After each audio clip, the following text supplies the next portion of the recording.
जय हिंद। आज हम बात करते हैं BA, BSc, BCom third semester में नामांकन का डेट जारी कर दिया गया है। इस वीडियो में संपूर्ण जानकारी दिया जाएगा कि नामांकन में कितना रुपया लगेगा, कौन कौन सा डॉक्यूमेंट लगेगा, उसके बाद ऑफलाइन होगा या ऑनलाइन होगा, पूरी जानकारी आपको दिया जाएगा। प्रैक्टिकल वाले विद्यार्थी कितना लगेगा, नॉन प्रैक्टिकल वाले विद्यार्थी का कितना लगेगा, किस किस विद्यार्थी का जो है नामांकन बिल्कुल फ्री में होगा, सबके लिए नोटिफिकेशन जारी हो गया है। तो इस वीडियो का अंत तक आप जरूर देखें, सब कुछ आपका जो है क्लियर हो जाएगा। सबसे पहले मैं बता दें, यहाँ स्पष्ट दिया हुआ कि सेशन 23 से 27 यानी जिसका सेशन 23 से 27 है, जिसका कि सेकेंड सेमेस्टर का रिजल्ट जो है कुछ दिन पहले जारी हो चुका था, उसका थर्ड सेमेस्टर में नामांकन का डेट जो है जारी हो चुका है। तो टोटल उस विद्यार्थी कितना सेमेस्टर होगा, टोटल उसका 8 सेमेस्टर होगा। ठीक है, जब से ग्रेजुएशन 4 साल का होता है तो सेमेस्टर जो है टोटल 6 महीना पर एक सेमेस्टर होता है। तो टोटल 8 सेमेस्टर होता है। आपका 8 बार रजिस्ट्रेशन होगा, 8 बार फॉर्म फिलअप होगा और 8 बार आपका नामांकन होगा, 8 बार एग्जाम होगा। जबकि पहले 2023 से पहले जो है, जब ग्रेजुएशन 3 साल का होता था तो उसमें जो है 3 ही बार नामांकन होता था, 3 बार नामांकन होता था, 3 बार फॉर्म फिलअप होता था, उसके बाद 3 बार आपका एग्जाम होता था, जिसमें पार्ट 1, पार्ट 2, पार्ट 3 3 बार आपका उसका एग्जाम होता था और एक ही बार मात्र रजिस्ट्रेशन होता था। लेकिन जब से आपको पता है ग्रेजुएशन 4 साल का हो गया है, तो ग्रेजुएशन 4 साल का होने के बाद उसका सेमेस्टर वाइज चलता है, 6 महीना पर एक सेमेस्टर चलता है। तो आपका सेकेंड सेमेस्टर का रिजल्ट जो है जारी हो चुका था। आपका थर्ड सेमेस्टर में नामांकन का डेट जो है, थर्ड सेमेस्टर में नामांकन का डेट जारी कर दिया गया है, जो कि आपको 26 अक्टूबर से 30 अक्टूबर तक दिया गया है। ठीक है, थर्ड सेमेस्टर में नामांकन का। अब रही बात कि किसका नामांकन बिल्कुल फ्री में होगा, तो यहाँ स्पष्ट दिया हुआ है, no fee will be charge from SC ST and all category of girl student of the time of admission. यानी कि किसी भी कैटेगरी का लड़की है, चाहे वो SC का हो या ST का हो, BC1 का हो, BC2 का हो, EBC का हो, जनरल का हो, EWS का हो, किसी भी कैटेगरी का लड़की है, यानी किसी भी जाति का लड़की है, तो उसका जो है एक भी नामांकन शुल्क नहीं लिया जाएगा, यानी उसका नामांकन शुल्क बिल्कुल जीरो रहेगा। ठीक है, बिल्कुल फ्री रहेगा। ठीक है, और उसके बाद जो विद्यार्थी SC ST कैटेगरी का बॉयज है, उसका भी नामांकन चार्ज नहीं लिया जाएगा। फिर से समझिए, किसका नामांकन फ्री में होगा, चाहे वह SC ST कैटेगरी का लड़का हो या लड़की हो, उसका नामांकन चार्ज फ्री में होगा। और किसी भी कैटेगरी का लड़की हो, यानी किसी भी जाति का लड़की हो, उसका भी नामांकन चार्ज बिल्कुल फ्री में होगा। ठीक है, उसका भी नामांकन नहीं लिया जाएगा, मतलब नामांकन शुल्क नहीं लिया जाएगा, उसका नामांकन लिया जाएगा, नामांकन शुल्क यानी पैसा नहीं लिया जाएगा। हाँ, ये हो सकता है कि कॉलेज में जाने के बाद आपको फॉर्म का,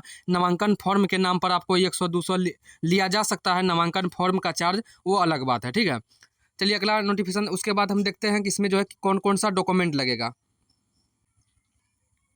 तो देख सकते हैं, ये जो है फारबिसगंज कॉलेज के द्वारा नोटिफिकेशन जारी किया गया है, जिसमें कि आपको नामांकन का जो है बताया गया है कि आवश्यक कागजात, यानी लगभग सभी कॉलेज में जो है यही कागजात आपका लगेगा, यही डॉक्यूमेंट लगेगा। तो क्या दिया हुआ, प्रथम एवं द्वितीय सेमेस्टर के नामांकन रसीद की छापर्थी, यानी फर्स्ट सेमेस्टर और सेकेंड सेमेस्टर दोनों का आपका एडमिशन रसीद लगेगा, और फर्स्ट सेमेस्टर और सेकेंड सेमेस्टर दोनों का आपका एडमिट कार्ड लगेगा, और फर्स्ट सेमेस्टर और सेकेंड सेमेस्टर दोनों का आपका रजिस्ट्रेशन कार्ड लगेगा, और फर्स्ट सेमेस्टर और सेकेंड सेमेस्टर का आपका जो है TR लगेगा। तो चाहे फर्स्ट सेमेस्टर का और सेकेंड सेमेस्टर का भी TR तो अभी आपके पास होगा नहीं, तो कॉलेज जाना है, कॉलेज में ही आपको वहाँ से TR आपको पहले प्राप्त कर लेना है, उसके बाद आपका नामांकन कराना है। तो लगभग सभी कॉलेज का जो है आपको डॉक्यूमेंट यही लगने वाला है, सभी कॉलेज में लगभग यही डॉक्यूमेंट लगेगा। हाँ, कहीं कहीं आपको 1-2 डॉक्यूमेंट ज़्यादा लग सकता है, जैसे कि आपको मैं बता दूं, जैसे कि कोई SC ST कैटेगरी का बॉयज है तो उसको जो है जाति प्रमाण पत्र देना होगा, और क्या कहते हैं, कहीं कहीं आपको आधार कार्ड भी लिया जा सकता है। तो लेकिन अधिकांश कॉलेज में आपको यही सब डॉक्यूमेंट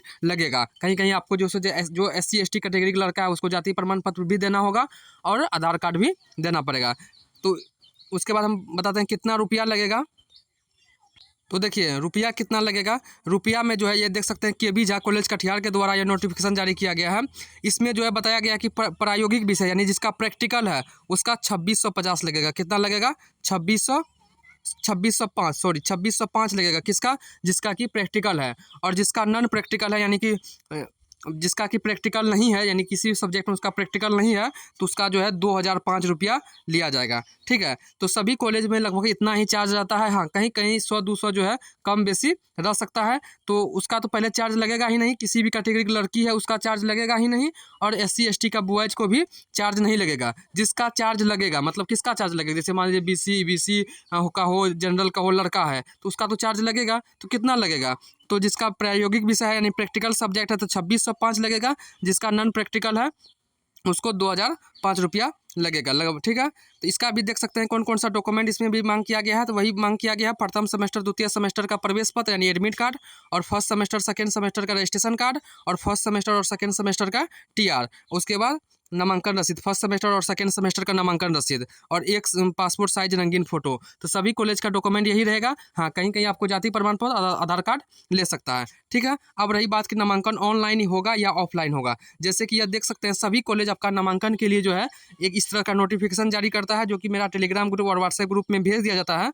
ठीक है। तो उसमें आपको दिया रहेगा, उस नोटिफिकेशन को पढ़ना है कि उसमें ऑनलाइन की बात कहा गया है या ऑफलाइन। जैसे के बी झा कॉलेज की हम बात करें तो यहाँ स्पष्ट देख सकते हैं कि लिखा हुआ है कि विश्वविद्यालय द्वारा निर्गत इतना के आलोक में स्नातक तृतीय सेमेस्टर नामांकन के डेट जो है 26 से 30 तक निर्धारित किया गया है। नामांकन हेतु निर्देश दिया गया सर्वप्रथम छात्र महाविद्यालय की वेबसाइट www.kbja.कटिहार.in पर जाएंगे। यानी कि इसका जो है के बी झा कॉलेज कटिहार में जो है नामांकन ऑनलाइन लिया जाएगा। यानी नामांकन ऑनलाइन कर करके डॉक्यूमेंट जो है जमा करना है, कॉलेज में जाकर इन सभी डॉक्यूमेंट को जमा करना है। अभी जस्ट फार्मेसी कॉलेज का जो नोटिफिकेशन दिखाए थे उसमें कहीं भी ऑनलाइन का चर्चा नहीं किया गया है। तो कुछ कॉलेज ऐसे भी होते हैं जिसमें नामांकन आपको ऑनलाइन लिया जाता है, कुछ कॉलेज ऐसे भी होते हैं जिसमें कि नामांकन आपको ऑफलाइन होता है। तो कॉलेज का नोटिफिकेशन आपको देखना पड़ेगा। सभी कॉलेज का नोटिफिकेशन लगभग जो है मेरा टेलीग्राम ग्रुप और व्हाट्सएप ग्रुप में भेज दिया जाता है, जिसका लिंक आपको डिस्क्रिप्शन बॉक्स में मिल जाएगा। साथ ही साथ बोलेंगे कि अपना जो है कॉलेज से ही जाकर पता कर लीजिए, अच्छा से कन्फर्म हो जाइएगा कि किस कॉलेज में आपका कॉलेज में ऑनलाइन ले रहा है या ऑफलाइन होगा। तो कॉलेज जाकर अपना पता कर सकते हैं। तो पूर्णिया यूनिवर्सिटी संबंधित सभी प्रकार की जानकारी के लिए आप मेरे चैनल को सब्सक्राइब कर लें। धन्यवाद।